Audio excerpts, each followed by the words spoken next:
One of the most important things I believe about having an impactful career is you have to chart your own course. If the thing that you're thinking about is something that someone else is going to do anyway, or more likely something that a lot of people are going to do anyway, you should be like somewhat skeptical of that.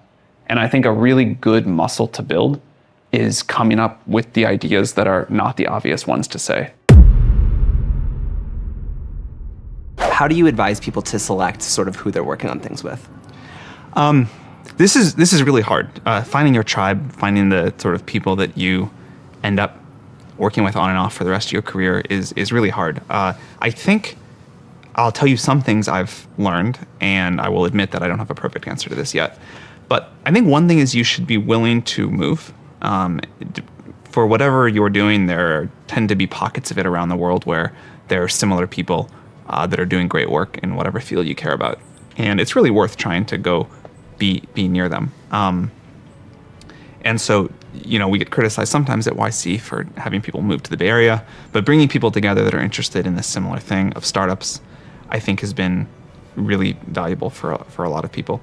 I think another thing that I have learned is that whenever I've helped people for no immediate benefit and with no intention of ever getting a benefit at all, time and again in my career, it has really later benefited me a lot. So I think you at some point often get to a point in your career where you're limited by how many good people you know, and how many of those you can work with or get to do things that together. And so just helping a lot of people and spending a lot of time with a lot of people has benefited me, years after I've really helped someone for no reason. I get to invest in their startup and it goes on to be a huge success. Or we're able to work on OpenAI together, any number of things. I think just trying to help a lot of people and out of that seeing who is really impressive and who gets things done is helpful. Focusing more specifically on productivity, what are some life hacks that maybe you apply to make your everyday more productive? I think there's a lot of crap written about productivity secrets on the internet, and people sort of get into this thing where they spend more time trying to be productive about their productivity system than actually getting things done.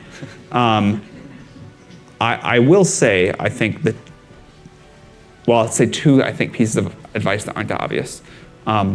One is, I think far more important than any particular system is just figuring out the right things to work on.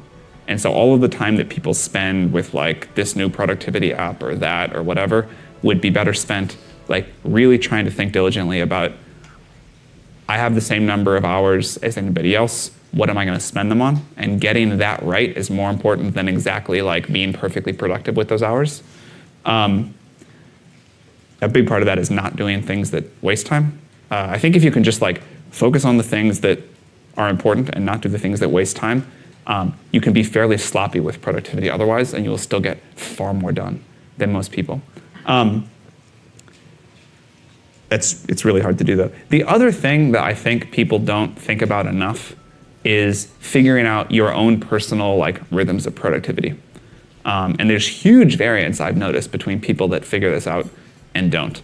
So for me personally, it turns out that I am most productive if I go to sleep late, wake up late, and then keep the first 3 or 4 hours of the day and don't schedule any meetings, work from home, get through my list of stuff then, and then pack all my meetings when I'm kind of less productive at just grinding stuff out or thinking creatively in the afternoon.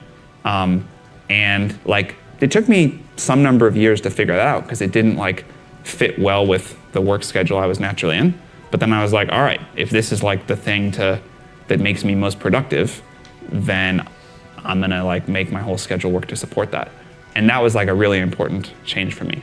So I think figuring out your own personal optimal times to work on what kind of different things, people don't really talk about that much, and at least for me, it had a huge impact.